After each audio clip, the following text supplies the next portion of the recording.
Under 18s commit over 1 million crimes a year in Britain. We just go in the house and literally, like, punch them up. Their parents can't stop them. When we were holding knives up to people and threatening to rob them, that was my idea of fun. They aren't afraid of the police, and ASBOs haven't worked. Sometimes he'd say, I'd stab you with a screwdriver. Teens have turned to gang crime. In the capital, gang members carry out a quarter of all serious violence. We reveal the teen steamer gangs who loot mobile phone stores. It was fast money, easy money. 85% of young offenders take drugs. These are the teen crims who will do anything for the next high. The money we got, obviously, from the pawn shop, we got stoned with it. And then there's the teens who aspire to adult criminality. Now they're armed and dangerous. He pulled 2 handguns out of the waistband of his trousers. Teenage rebellion has always been a problem. But in glamorising bad behaviour, have non-custodial sentences encouraged some teenagers to run riot and embrace crime, convinced they are beyond the law? I never went to jail, so I just thought they're never going to send me to prison, and they never did. Constant offending every single day. We was the demon children from hell.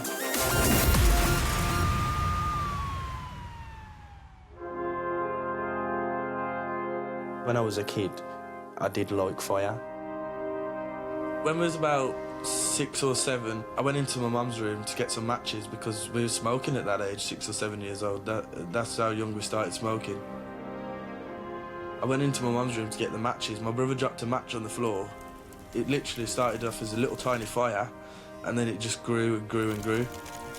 You know, I mean, you play with fire, you get burnt, don't you? I got stuck in the corner of the fire and my dad had to rescue me out the house.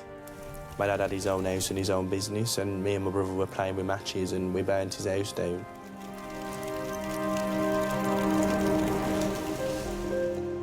In 2006, Danny and Ricky Oakley, aged 12 and 11, were amongst the youngest recipients of antisocial behaviour orders, or ASBOs, in Britain. From a very early age, they had been exposed to violence. There was quite a bit of violence. My dad used to like try and hit us and that when he come back drunk and all sorts of stuff. Me and my dad used to fight each other a lot. Me and my dad used to have fights constantly. The police used to come out. He kicked down the door the once and give my brother a black eye. I've seen my mum and my dad full-on fighting each other, you know, fist fighting each other. I can remember a few times where my mum's cut round a door handle with a knife to get to my dad. Over the previous 5 years, the violence at home had escalated. Their mother couldn't take any more. I still remember the day we sat in the car and my mum said, I'm going to get some fags, and she just never came back. It kind of didn't hit me for a while. It didn't quite sink in that my mum had gone, like. I was very much left to do what I want. I never really had any rules or any guidelines. The boys could do whatever they wanted. And they soon turned to crime. My dad was drinking, so I thought, well, what's the point? I may as well just go out and get in trouble and have more fun, because I'm having more fun on the out than I am being with my family. The Oakley boys' reign of terror started on Collerton Close. It's here the children took their first steps towards becoming violent criminals. That's where the trouble started. It was a quiet place, very quiet, but no trouble around here. That's where I live here, see. That peace was soon shattered. The first thing what they do, smash up my car, and use my front door as a toilet. I was here one morning, and there was a load of shit at the front door. And I saw Danny outside, and I said, Danny, are you doing this? He said, no, it's not him, it's the dog. I said, no, dog was there. Me and my brother were committing types of crime like general kid stuff. Well, I would say what kids do, what my kind of people did, like knocking on people's doors, running off, putting bricks through their windows, smashing up the neighbours' cars, smashing the fences at the back, jumping over their back gardens, making tree houses in their house, setting fire to the microwaves, blowing things up, robbing motorbikes. I did used to find it funny, you know what I mean, to go out there and cause trouble, and everything I did was a laugh, you know, because I was with my mates and everyone was laughing about it, like, it's funny, you know what I mean, to throw an egg off someone's head or to smash someone's fence down or to rob someone's car, it is funny.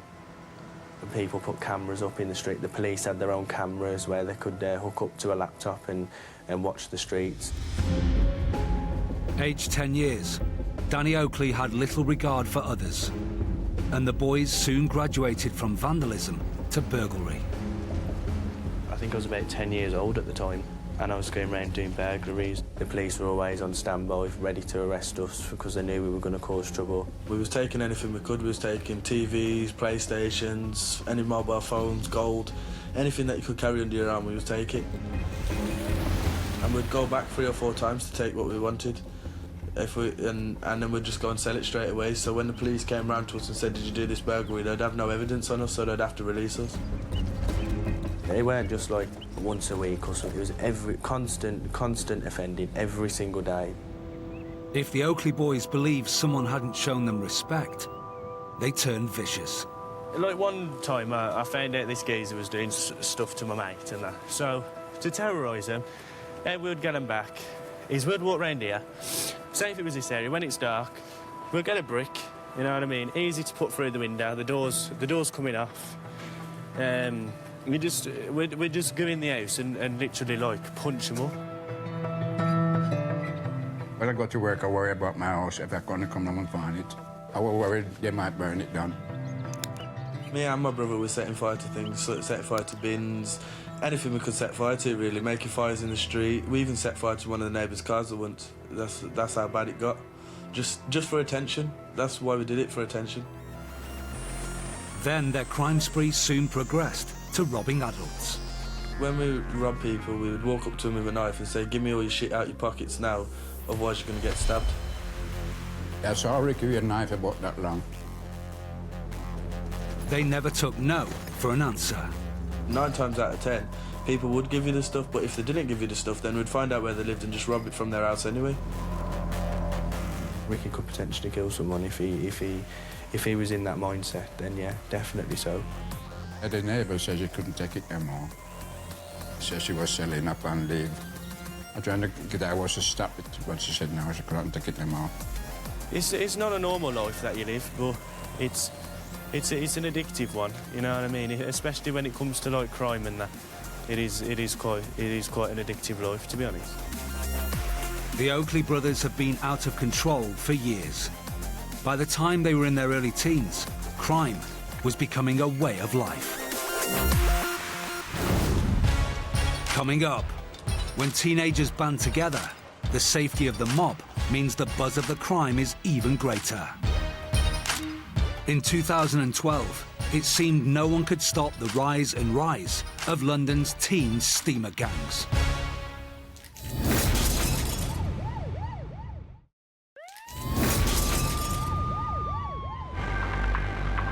In London, a new trend is terrorising the capital. Teenage steamer gangs who organise through social media. Dozens of young men steam into shops, grabbing anything they can. 18-year-old LJ was one of the gang. Steaming, it was fast money, easy money. It gave us good joy at times. The targets of the young mob were smartphones and tablets. The gang began their steaming spree in June 2012 at Carphone Warehouse in London's Oxford Street. That summer, they attacked 45 mobile phone stores. The steamers used social media to organise pop-up gangs. In the stores, they created havoc and then vanished. It definitely was a modern-day crime. It was definitely one of those crimes where it was hosted by social networking and text. We would meet up at a busy station, you know, that has access to many other destinations, and we would then make a decision as to where we're going. We'll go there, explore the town centre. We walk past the shop, just like the Pride of Lions would do, and then steam. It would be like, yeah, are you gonna ping it? Like, are we gonna ping this? Do you know what I mean? Like, we'll go into the shop and like we'll hear the music in the shop and we'll just be like, yeah, you're gonna ping it. Yeah, come, let's do it. And then we'll just take the phones.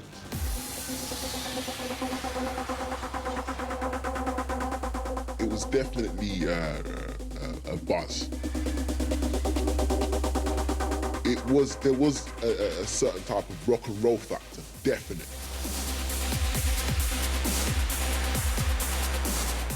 We targeted phone stores strictly for money. We would normally target mobile phones, smartphones, the top of the range mobile phones, and then sell them on. They were actually stealing anything that they could. If it wasn't nailed down securely, they would steal it. They would strip a shop out. The stores took a big financial hit. But the greatest damage done was to innocent members of staff and shoppers caught up in this ferocious rampage. If you got 10, 20 young lads come screaming into the shop, very intimidating, very threatening. And you can clearly see the young mum running across to her child and trying to protect the child from this rampaging group. Clearly very frightening for the young child and very frightening for the young mum as well. And don't forget about the members of staff that work there as well. They suffer the trauma of that afterwards. They've got to go back to work every day. So they're always living in constant fear of it happening again. And indeed, some of the shops were targeted once or twice. I think the reason why young people steam is because it's a lot easier than going into the back of a shop and holding it up with, you know, firearms and knives and things like that. It's more accessible and a quick getaway. And the gangs made big money on a daily basis. I can recall earning around £250 to £500 a day. I'd look at job description and be like, yeah, this is me. I'm making more money than certain people are. Do you know what I mean? And it was just like, goodness me, if this is going to be me for the rest of my life, so be it. The steamers hid their faces when they robbed. But as soon as they fled, they removed their disguises. And the police traced them. We very quickly identified that it was a core group of individuals based down in Croydon, and we were slowly but surely identifying the offenders and starting to arrest them. I think CCTV definitely did play a vital role in catching us. LJ, his street name, was finally arrested for steaming. His gang created chaos.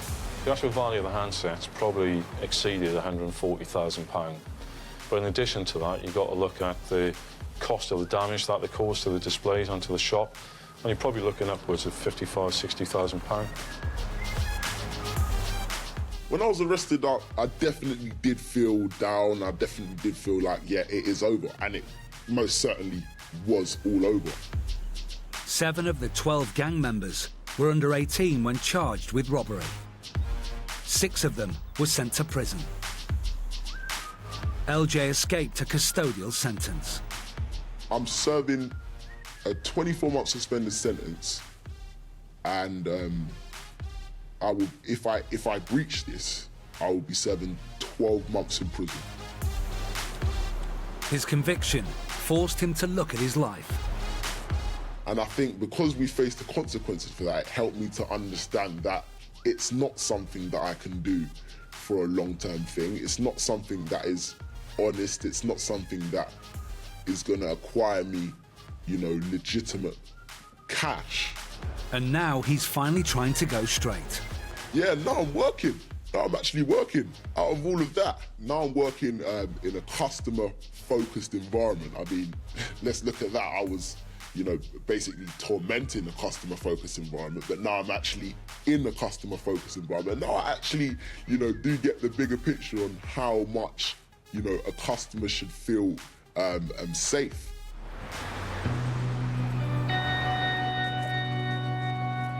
In 2006, the residents of Park Village, Wolverhampton, were at the mercy of 2 teenage boys, Danny and Ricky Oakley. The press had dubbed them demon children from hell. I did used to enjoy committing crimes when I was younger. It was funny. We did it on a daily basis as well, so it was kind of a routine as well. I used to break people's windows, I used to smash up people's houses, I used to carry knives, I used to do street robberies. The police hoped an ASBO, an anti-social behaviour order, would stop the brothers. It didn't work. The ASBOs were kind of a badge of honour. They were like, oh yeah, look, we've got an ASBO, you ain't got one of these. We've been to court or we've been in the police station. When I walked out of court with an ASBO, it didn't really mean anything to me at the time, you know what I mean? It was just like me and my brother just looked at each other and like, yeah, we're out. That's all that matters to us, is that we're out. The ASBOs earned the brothers notoriety. Their story made national headlines. But it wasn't the type of fame anyone would hope for. When I was labelled demon children from hell, that made me angry, that did. That's what we were. We was like naughty little shits, basically. We was the demon children from hell. As the boys reached their teens, their next vice was drugs. I started smoking weed daily from about the age of 12. When I was 10, I used to smoke it like whenever someone's got it, basically. It was like every other week or so. But when I was about 12, I was going out robbing people by my own. Once you've done it once, if you do it again, you build up your reputation, you build up a good reputation with the bad boys, and when you get in with the bad boys, it's easier to get drugs. And they weren't just users. I moved out of my dad's and I moved in with these people who were really involved in drugs, who were kind of like top drug dealers from Birmingham who had moved into the area, and I kind of got involved with them. Drug dealers are selling drugs to people knowing that they can't afford to pay drugs back. So then it was my job, when I was a kid, to find these dealers who couldn't pay and take them to dealers' houses, and then they got fucked up for it.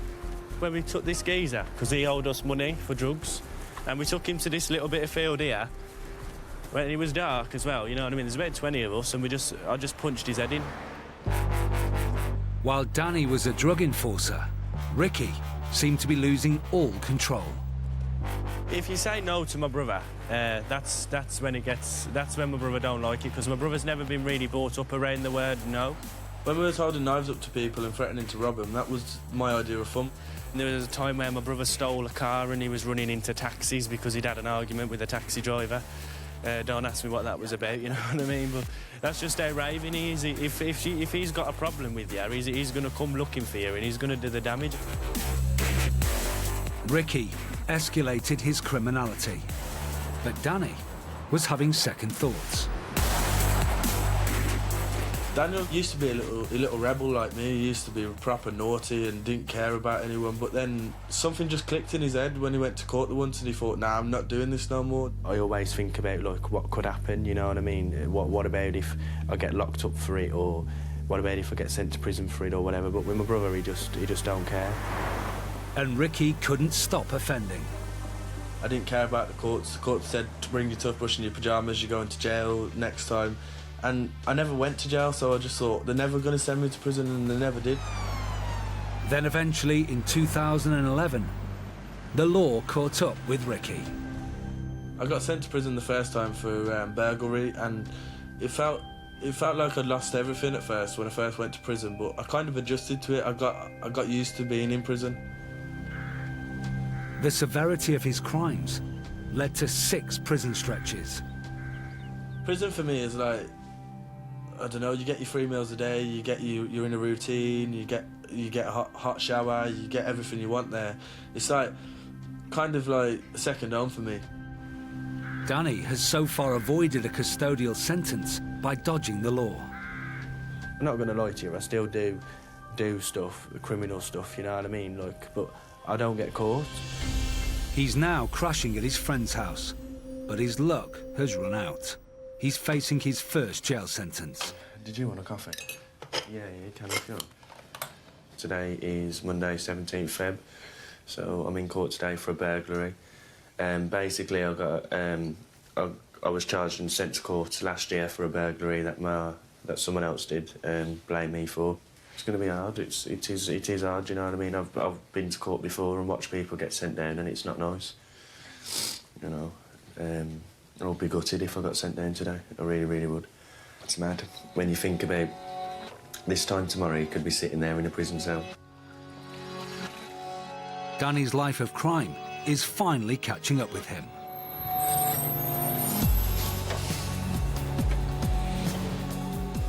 This trip feels like forever. I just want to get there and get it over and done with. He's due in court for trial at 10 a.m. But, you know, at the end of the day, I have to think to myself that I've got nothing to worry about because I know I'm not guilty. The CCTV evidence tells a different story. Danny gives his bag to the thief, who burgles the flat in broad daylight.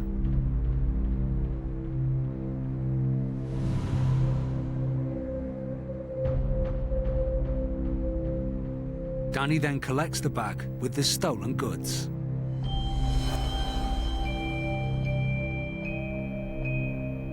He's been caught red-handed. I feel sick, you know. Yeah, just doing what that is. That's how I felt when I first come to court. Scary. I'll have this fag before I go into court and all. They're calling me? Oh, they're calling me for court? Come. What time is it? Yeah, I don't know. Are you late? I'm late by 2 minutes and already they're calling me idiot. If he's found guilty, Danny could finally end up behind bars.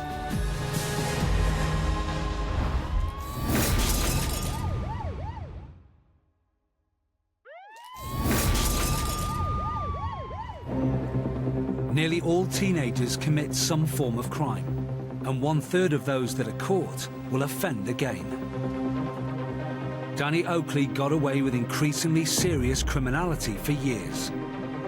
Along with his brother Ricky, he was one half of a tearaway teenage double act who ran riot in Wolverhampton for years. His last conviction was in 2009. Now, CCTV evidence proves he is involved with a burglary. At first, he told police he was innocent, but suddenly he's changed his mind. I decided to plead guilty because if you plead not guilty and then you're found guilty, you get more time. So my solicitor advised me to go guilty so I get less time. And I've got to come back here on the 10th of March for sentencing. So I don't know whether I'll get probation or sent down or whatever. To be fair, I don't feel like that I'm guilty of anything, but obviously when they're obviously saying to you in there that if you don't plead guilty, then you're going to get sent to jail, then I'd rather just plead guilty and do a community order. Convicted of the burglary, Danny will be sentenced in 3 weeks' time. His brother Ricky has been inside 6 times. Does it worry you that I'm going to jail, or...?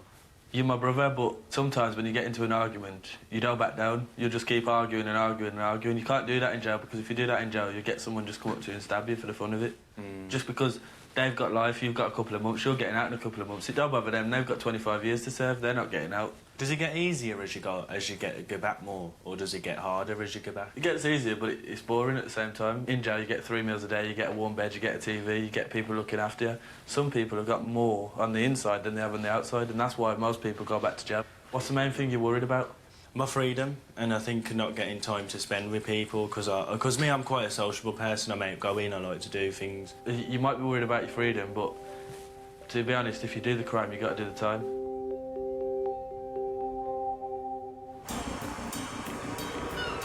In Hull, in 2012, one teenage gang was also dodging the law. Like 86% of young offenders, they smoke weed. The gang progressed to harder drugs. Violent street robberies and burglaries fed their drug taking. Ringleader Aidan Mercer started his criminal activity aged 9 and committed 4 street robberies before the age of 15. Fellow gang member Macaulay Smith was 9 years old when he started tormenting his neighbours in the north of Hull. I would say it was serious trouble for the residents who lived down the street, because it was a case of a lot of times you were frightened to go out, leaving your house unattended. You was frightened to sort of think of, if you went out, what would you come back to?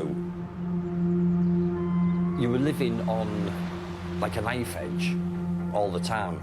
They'd come knocking on your door, asking for various things, and sometimes you was frightened to let them in, or if they did come into your house, you was frightened to leave them on their own in case anything went missing. When residents complained about Smith's antisocial behaviour, he threatened extreme violence. Sometimes he'd say, I'd stab you with a screwdriver, or gouge your eyes out with a screwdriver. He was threatening me with violence, he was threatening to do this to me. What am I supposed to do? If I ring the police and report it to the police, and half the time, the police sort of turn a blind eye. Well, he hasn't done anything wrong, he's threatened you. What can we do? We can't do anything until he actually physically does something. But by that time, the damage is being done. It was like having neighbours from hell. Smith, Mercer and Joe Wilson ganged together for a campaign of violent street robberies. And at Christmas 2012, they took their brand of terror inside people's homes. Christmas has always been massive in my family. Everybody always comes round. My kids get completely spoiled. I'm a big kid at Christmas. I think anyone is. I'm more excited than my children are. As Christmas drew closer, Mercer, Wilson and Smith dossed at Gemma Fuller's house, just a few streets away from Sally Ann. Gemma had fallen for Aidan Mercer. I'd met Aidan about 2 months after he'd got out of jail. Obviously, Aidan's a good-looking lad. He made me laugh. You know, we had a good time. When Aidan and Joan Macaulay came round, it was company for me. Mercer, Wilson and Gemma regularly got high on the illegal drug MCAT, a cheap version of ecstasy, which can cause hallucinations. Because we was all, you know, on our MCAT every day. No one bothered with Christmas, you know, no one thought about it. There weren't any presents, there weren't nothing. Your head's just gone. With the gang out of control on a cocktail of drugs and alcohol, they needed cash for their supply. They didn't care where it came from.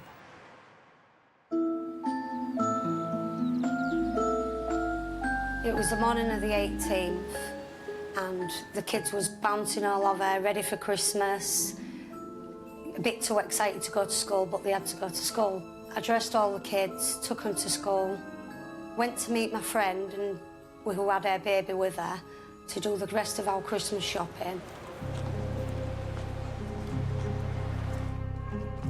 While Sally Ann was shopping, the gang broke into her house. One of them entered the kitchen grabbing a knife in case Sally Ann and her friend returned. Myself, my friend and her newborn baby come back into the house, not knowing what we was coming into. We walked in to see my windows smashed, my TV on the couch being trampled on.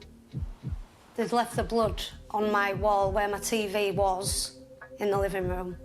The Christmas tree actually had a few little presents under it, but they'd actually ripped the presents open, and because there wasn't of no value, they just threw them back under the tree like there was nothing. My friend shouted the Baines presents, and I went up the stairs, not knowing what I was going into. When Sally Ann entered her bedroom, she found the knife. The gang had gone. At first, I was like, what's that doing there? That's from in my kitchen. And it wasn't until the forensic investigator said, they've took that out your kitchen in case you came back to the house and they was up the stairs, then it actually dawned on me that they could have actually used that on me. Mercer, Smith and Wilson returned to Gemma's house. I had the door open, they'd come in, and there was bags of stuff and a plasma. You could tell it was expensive stuff. So I thought, right, I'm just not going to ask. But it seemed dodgy, obviously. It was thousands of pounds.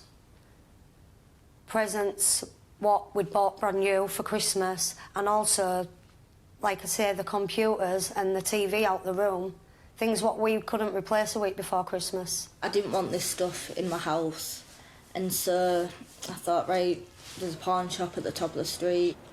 They've already got my details for when, like, I used to put my phone in when I was really, you know, skint. I suppose looking back it was a bit silly because that's how they got my address and whatnot. Altogether they must have given me about 50 quid. The money we'd got obviously from the pawn shop. We got stoned with it. While the teenage gang got high, there was a breakthrough. The police got a tip that my children's belongings might be in the pawn shop.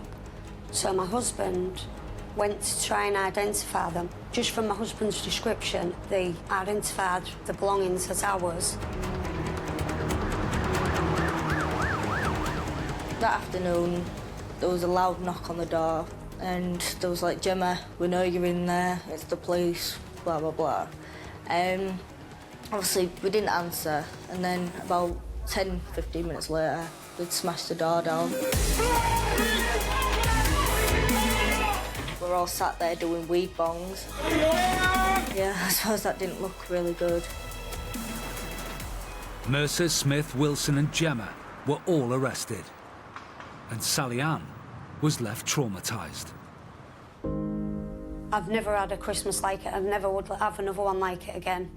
They absolutely ruined my Christmas and my children's Christmas. I was in complete and utter shock. I just couldn't stop crying. I didn't stay in the house by myself, so I needed medication to bring me back down to norm, if you like. 'Cause I didn't feel safe. As the 4 teenage criminals stood trial, the full horror of their crimes emerged. When the case went to court, I found out in one of the cases of the houses that they burgled, they actually used violence on the people while they was actually in the house. They'd entered their house with knowing full well that them people was actually in that house and threatened to kill them if they was to go to the police. No, it didn't surprise me that Macaulay or his gang had threatened to kill people or threatened violence against people. As I say, to me, it would have been like the next progression for them. In court, the boys showed little remorse for their violent crimes. In the courtroom, when I was stood next to the lads and the police was bringing up, you know, all the stuff that they'd done, they was kind of like completely ignoring the judge. And it's just like, you know, where's your remorse? The 3 teenagers were sent to prison for a total of 15 years. Gemma was given community service. One of the terrorised neighbours on the estate believes the justice system isn't working. It is a sorry state of affairs where 12-year-olds and kids even younger can cause intimidation and violence. While there's no deterrent there to stop them from doing it, they're going to do it even more. The gang's last victim, Sally Ann, is trying to put the burglary behind her. This Christmas was a lot better than the past Christmases. It's the first Christmas we've had where we've really enjoyed ourselves. We haven't even thought about it because at the end of the day, you can't let these people ruin your life forever. You can't let them spoil everything.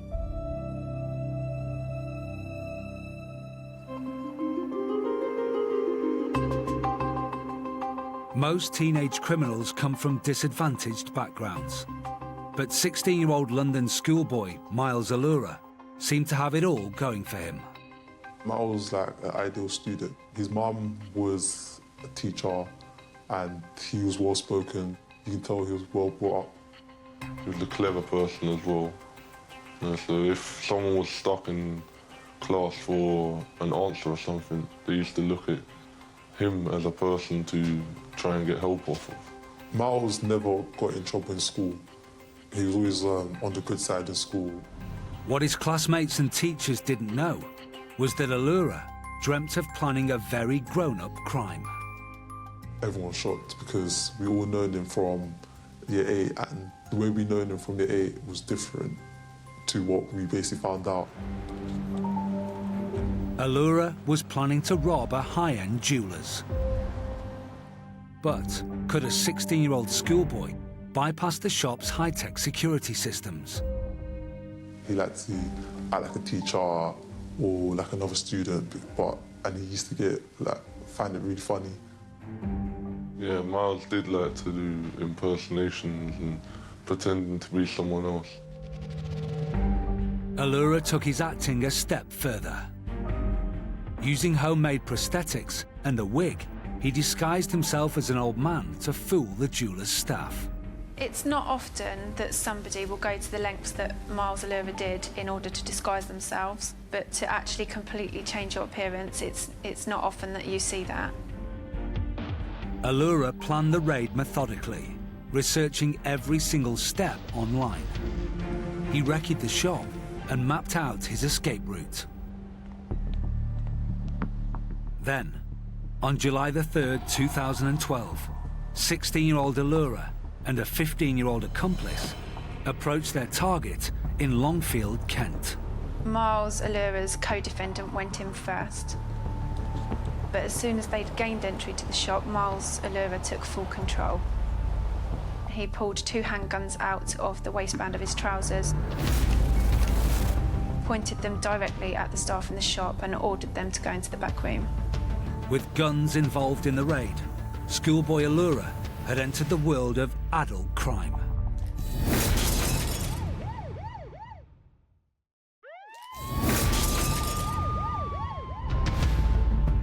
"16-year-old London schoolboy Miles Allura was a boy who dreamt of committing a man's crime.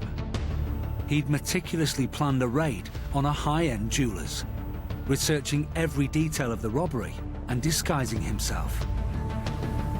And by carrying firearms in the raid, he had entered the league of adult crime. It became quite clear quite quickly that they were looking for a specific item of jewellery, which was a high-value bracelet worth just short of £9,000. Miles Allura's co-defendant cocked the gun and said, "I'm not going to ask you again, tell me where the bracelet is."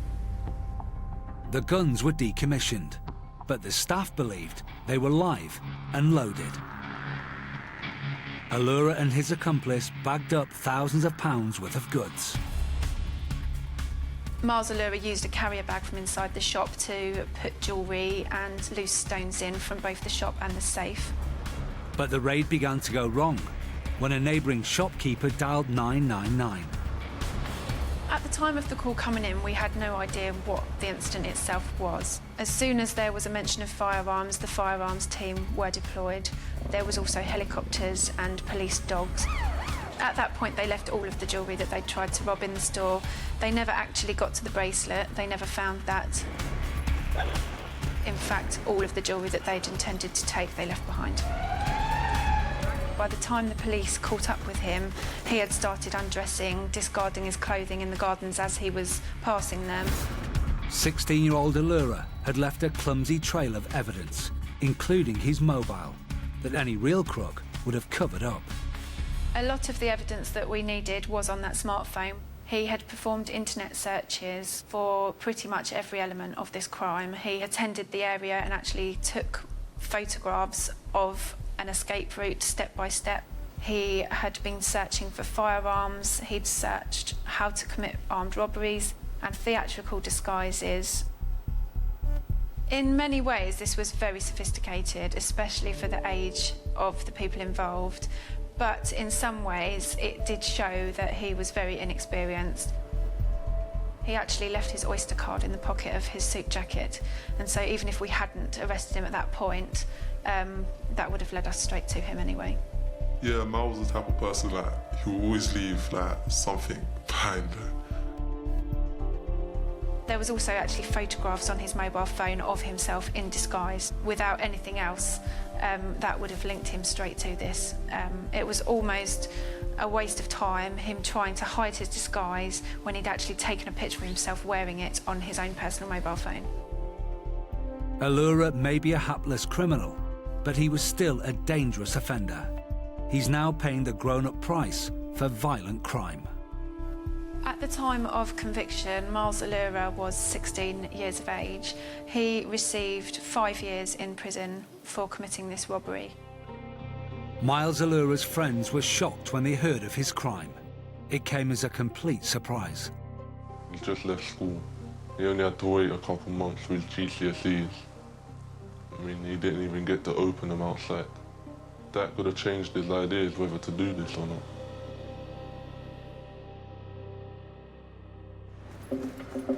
Danny Oakley and his brother Ricky formed a tearaway teenage double act who terrorised the residents of Park Village in Wolverhampton. Danny has been convicted of burglary. The night before sentencing, he's with friends. So what are you all going to do if we get sent down tomorrow? Cry. Are you crying? Yeah, I'm fucking gutted, man. Yeah, you have to get me some goods in. No joke. Oh, my brother-in-law, Danny, in court tomorrow. Best of luck, bro. Fuck the judge, fuck the law. Behind you all the way, bro. Good luck. Over the weekend, it has been really tough. I have had a bit of a breakdown, to be fair. I've had a lot of stuff going on since, obviously, Christmas time and stuff, and I think it was probably smoking weed excessively to the point where, you know, you try and use it to deal with your problems, but then try not taking it for a day, and then it makes them problems come back, but they really, really start to hit you. It is quite a scary, scary thought to go into jail. Me and my dad ain't really talking. You know, me and my mum's in and out of jail. She's got a really close relationship with my brother, so, you know, that's hard. My dad's got a really good relationship with my brother, and I ain't really got a good relationship with my family. Without my friends, I think I'd be in a really, really bad place. I could be going to jail tomorrow. Now, if it was my mum would go out tonight and make sure she goes to jail for something worth going for. Yeah, sure. But I ain't like that. I think, do you know what, there's a chance. There's a lot of people out there who say, yeah, I'm not scared of jail. And I'm one of them people. If you saw me in the street, I'd say, I'm not scared of jail. Really not scared of jail. But people know when they're standing in that courtroom and the tension in that room to know that you could get sent down. That feeling is really horrible because you know everything's getting took away from you. What I want to do now, though, is after I get to court, if I don't get sent down, I just want to sort my head out, man.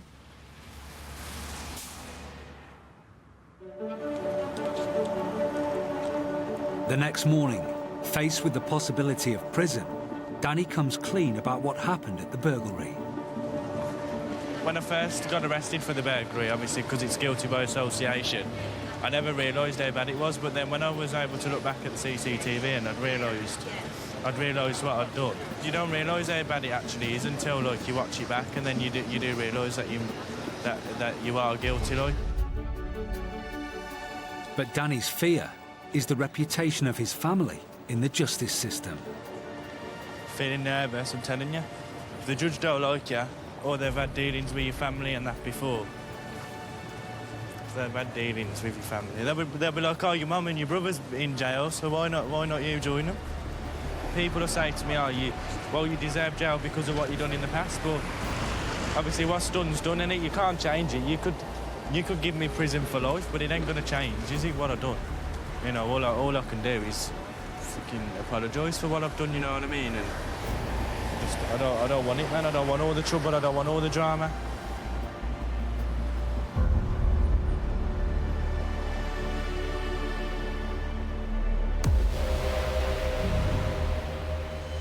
Bringing young offenders in England and Wales to justice costs an annual £4 billion. Once teenagers start down the path of crime, it's difficult for them to escape it. More than 3/4 of teenage crims sentenced to less than a year in prison re-offend. And the further they descend into a life of crime, the more unlikely it is they can become part of mainstream society.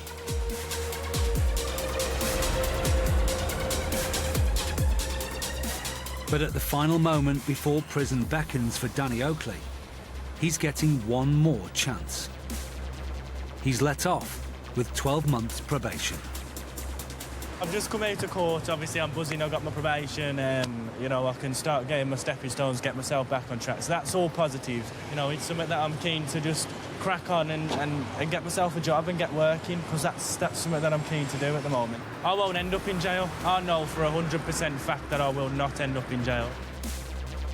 After a 10-year criminal career, which started with his brother at primary school, Danny is free.